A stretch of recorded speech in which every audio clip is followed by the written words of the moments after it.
Tonight, the American Broadcasting Company brings you an address by the President of the United States before the annual Jefferson-Jackson dinner in the nation's capital.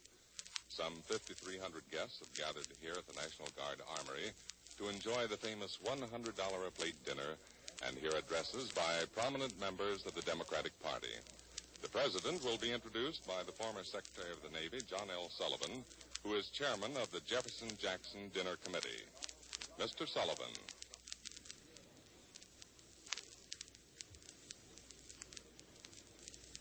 Ladies and gentlemen, the President of the United States.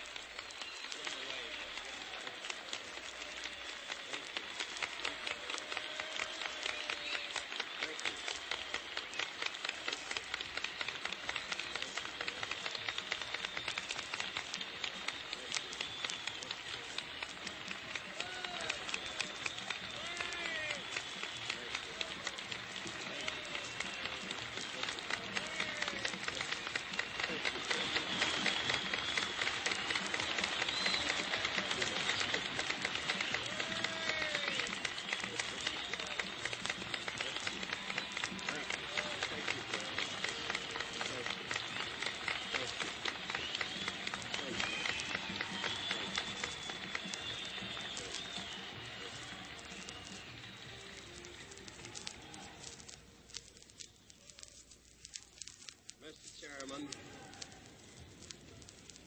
Mr. Vice President, Mr. Speaker, fellow Americans,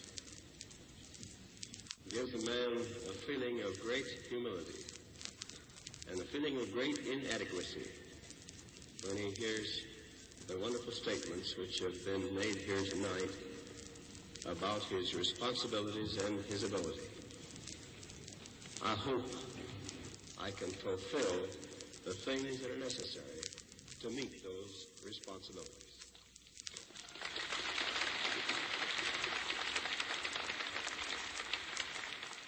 This is a meeting of Democrats. More important than that, it is a meeting of Americans. It is a meeting of Americans who put the welfare of their country first.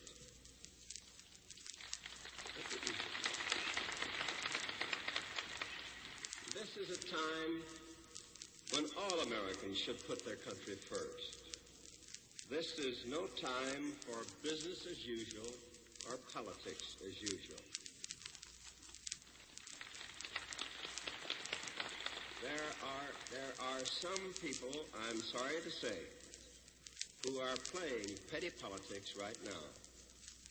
With the future of the country and the peace of the world at stake, these people seem to think that it is more important to win the next election than it is to prevent another world war.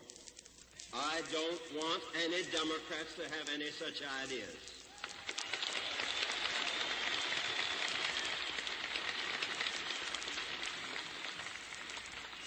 I want every Democrat to put patriotism above politics. My friends, our country is in deadly danger. We face a powerful and ruthless enemy. The only way we can prevail over that enemy is for every man and woman in this country to put national interest above personal interest. What we are trying to do is to establish peace in the world. And the only way we can have peace in the world is to bring about international law and order. The men we're honoring here tonight, Thomas Jefferson and Andrew Jackson, knew that. In their day, the United States was small and weak. Nevertheless, Jefferson and Jackson stood up for international law and order. They worked for peace, but they would not stoop to appeasement. They knew that the United States could not be safe unless it was willing to fight for what was right. When Jefferson was president, our merchant ships were attacked by the Barbary pirates who ruled the north coast of Africa. Those pirates lived by robbery and human slavery. They were collecting huge sums of money in tribute from European nations. Then the Barbary pirates began to demand that the United States pay them millions of dollars for leaving our ships alone. They were arrogant, they were brutal, and they got away with it until someone finally stood up against them. Jefferson decided to put a stop to the whole thing. He knew that there were times when a country has to fight against international crime. He sent the United States Navy to Africa. He sent the Marines ashore at Tripoli. He carried the battle to the enemy, nearly 5,000 miles away from the United States. We smashed the power of those bandits, and we won the praise and gratitude of the world. The Pope at that time, Pius VII, declared, "The American commander with a small force and in a short space of time has done more for the cause of Christianity than the most powerful nations of Christendom have done for ages."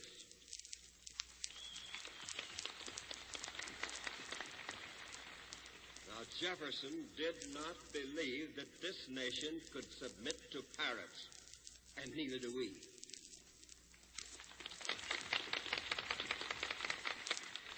There is no room for piracy in a free world. Now as then, there are times when our country has to fight for law and order. Today, however, the danger we face is not just a gang of pirates in one part of the world. It is a danger that threatens every nation on earth, every religious faith, every home, and every person in this land. It is the danger that arises from the plans of the Kremlin to conquer the civilized world. The rulers of the Kremlin have abandoned any serious attempt to improve the lives of the peoples they control. They are taking the men and women and the resources under their control and welding them into a mighty machine for war and conquest. They think they can divide the democratic nations and overthrow them one by one. If they can do that, they will succeed in isolating and surrounding the United States. Then we should either have to fight a terrible war against great odds or yield to the demands of the Kremlin. Either alternative would be a desperate one. We must meet this threat just as firmly as Jefferson met the threat of the Barbary pirates. There is no higher purpose to which we can dedicate ourselves as Democrats and Americans. For 5 years, we have been checking and countering the threats of communist expansion all around the world. We've been helping to strengthen free nations to stand up and resist pressure. Our policy thwarted the Soviet master plan of expansion so that the communist leaders resorted to open aggression. This called for a showdown. The free world gave its answer. We went to the defense of Korea.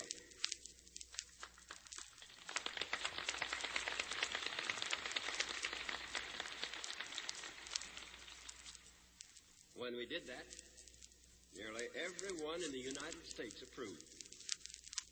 Nearly everyone but the communists, nearly everyone but the communists agreed that it was the only thing to do. But now, there are people who say we should not have done it. There are people who say we should get out of Korea. These people are making a terrible mistake. They think that we could stop the fight if we got out of Korea. That just isn't true. If we got out of Korea, the communist leaders would strike somewhere else. They would strike at Japan, or the Middle East, or in Europe. And sooner or later, they would go on to strike at South America and at our own country. We do not have a choice between fighting in Korea and not fighting at all. Our choice lies between fighting in Korea are fighting somewhere else, somewhere more difficult and probably somewhat closer to home.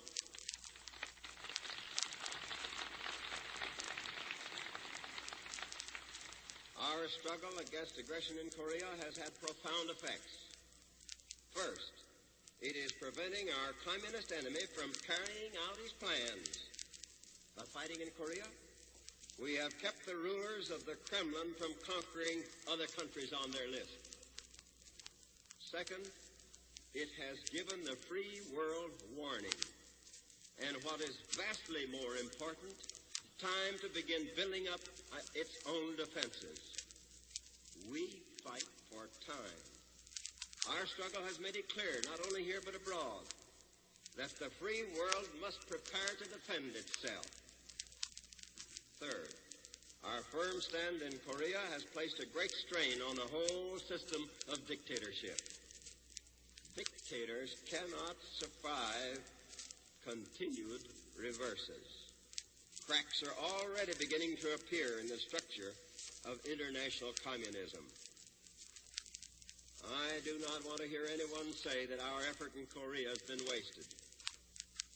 Our men there have been fighting for you and for me and for every one of us, for our homes, our futures, and the future of our children just as surely as if they were fighting on our own soil. They are fighting in Korea to save us from having to fight on our own soil.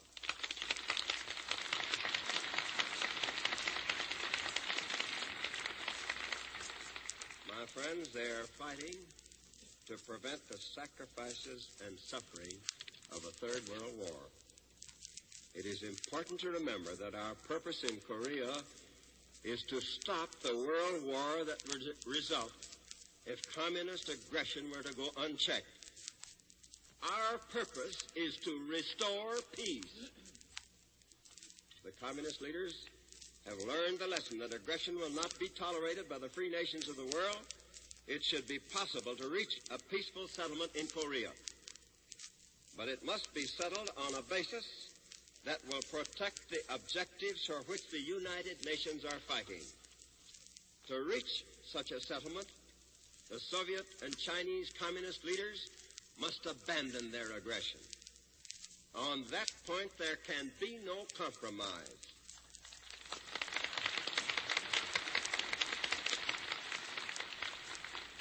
We will not engage in appeasement. We will make no deals that would reward aggression.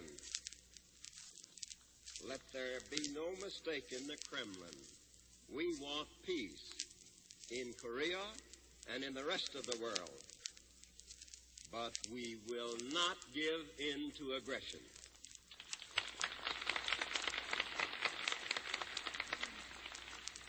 We know that appeasement does not lead to peace. Appeasement leads to war. Our efforts to prevent war must be founded upon the preservation of freedom and justice. That is why we are supporting the United Nations. That is why we are aiding the free countries to build their economic strength. That is why we are building up our own military defenses and helping other free nations to build theirs. These are basic elements of our foreign policy. Our foreign policy is a world policy, a policy for world peace. Peace not only in the Western Hemisphere, but peace in Europe, peace in Asia, peace and prosperity all around the world. It is a foreign policy which is above party. In recent years, our foreign policy has been shaped and supported by many leaders in both political parties working together. Our foreign policy is truly bipartisan. It is arrived at by give and take and improved by criticism and discussion. That's the way it ought to be, and the way we're going to try to keep it. We welcome fair and honest debate.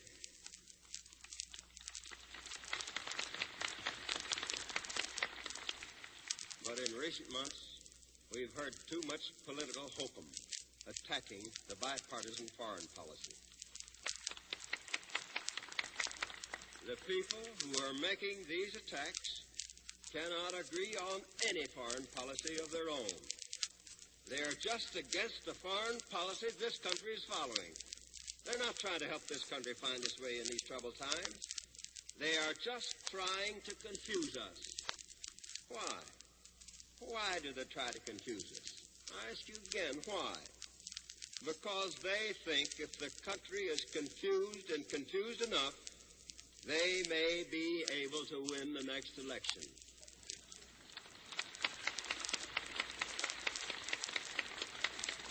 I'll tell them right now, as I told them once before, they won't be. The people who are making these attacks cannot agree on any foreign policy of their own. They are just against the foreign policy this country is following. They're not trying to help this country find its way in these troubled times. They are just trying to confuse us. Why? Why do they try to confuse us? I ask you again, why? Because they think if the country is confused and confused enough, they may be able to win the next election.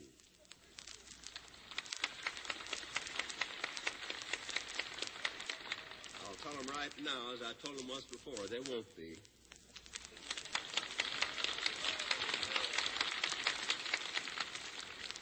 Let me give you a few examples of the thinking of these confusers. The confusers are not altogether confined to politics either. They say they want a powerful defense system, second to none, but they are against universal trading. They say they want other free nations to resist aggression, but they don't want us to send any troops to help our friends and allies. They want us to get out of Korea, but they urge us to wage an aggressive war against China. Now beat that one if you can.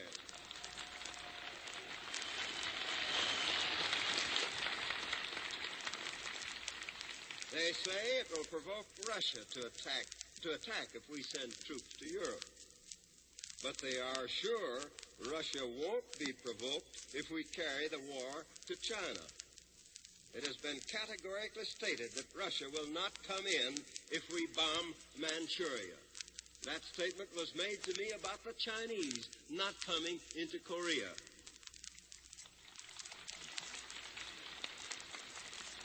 And it was made on good authority, too, and I believed it.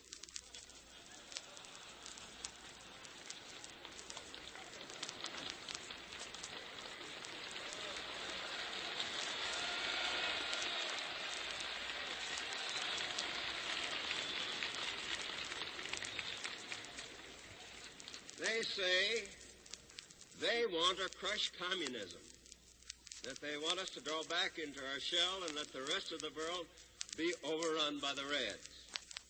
They say they are worried because the Russians outnumber us, but they're not interested in keeping allies who can help us.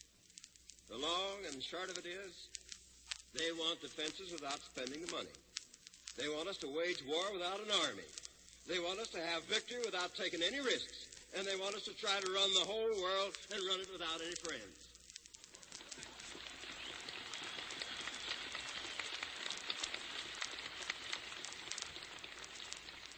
You know, it's rather peculiar that these confusers never blame the enemy for anything. The only place they can think of to place the blame is on the President of the United States. But I'll tell you this, we're not diverted by these political attacks. Every president in the history of this country who has ever done anything has had the same experience. If I paid any attention to these foolish things which I've been going through here, I'd never be able to get my job done. It runs off me like water off a duck.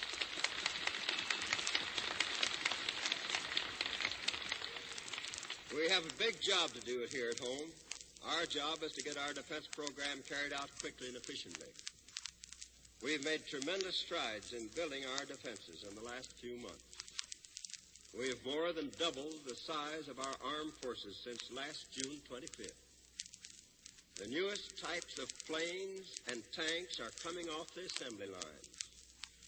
And we're building an industrial system which can turn out more military supplies than ever before in our history.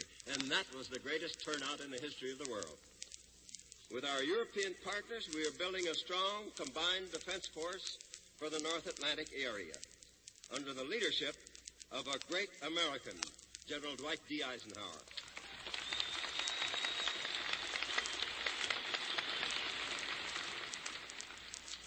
At a time like this, when we as a nation are having to build up our armed forces and turn out all the material they need, we cannot, as individuals, do all the things we would normally do here at home. We can't build all the new houses we'd like to build.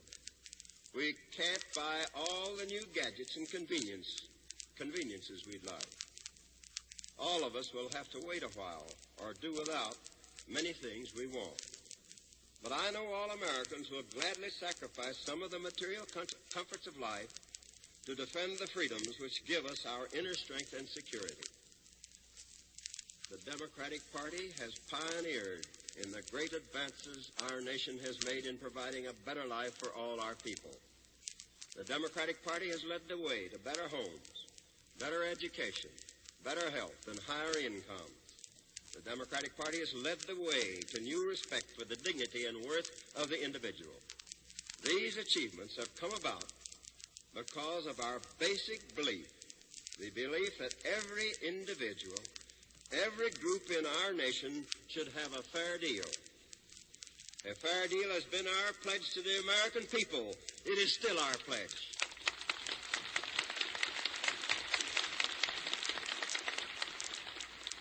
In a time of national emergency like the present, when we all face danger together, it is more important than ever before that everyone have a fair deal. A fair deal for everyone today means that we all share and share alike the responsibilities and the sacrifices of our defense program. On the battlefields of Korea, our men fight together for a common purpose. Black and white, rich and poor, share the common hardships and often a common fate. The laborer's son, the farmer's son, and the businessman's son are fighting shoulder to shoulder in Korea. We must have that same united approach to the common cause here at home. It is as clear now as it was in Jefferson's day that we can enjoy the benefits of freedom only if we assume the responsibilities that go with it.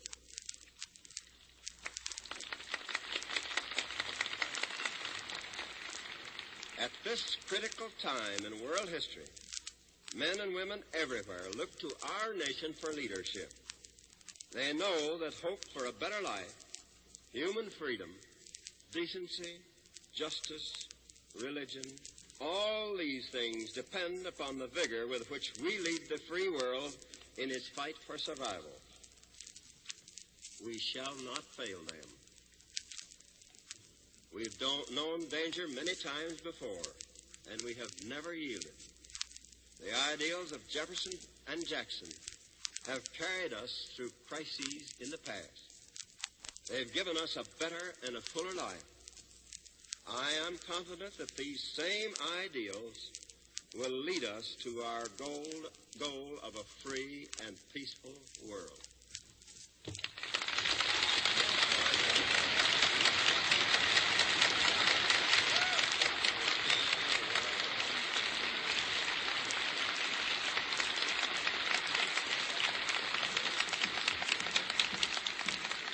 Ladies and gentlemen, you have just heard an address by the President of the United States before the Jefferson-Jackson dinner.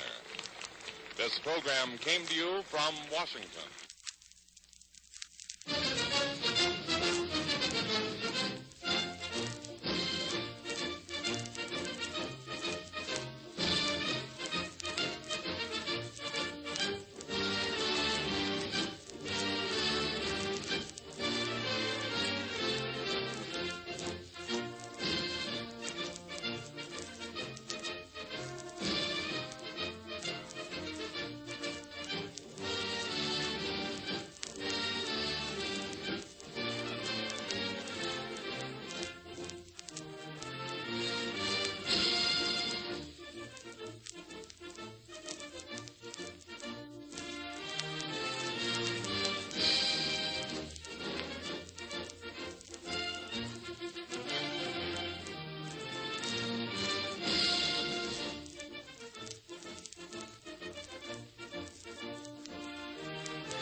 You're listening to an interlude of recorded music coming to you from our New York studios.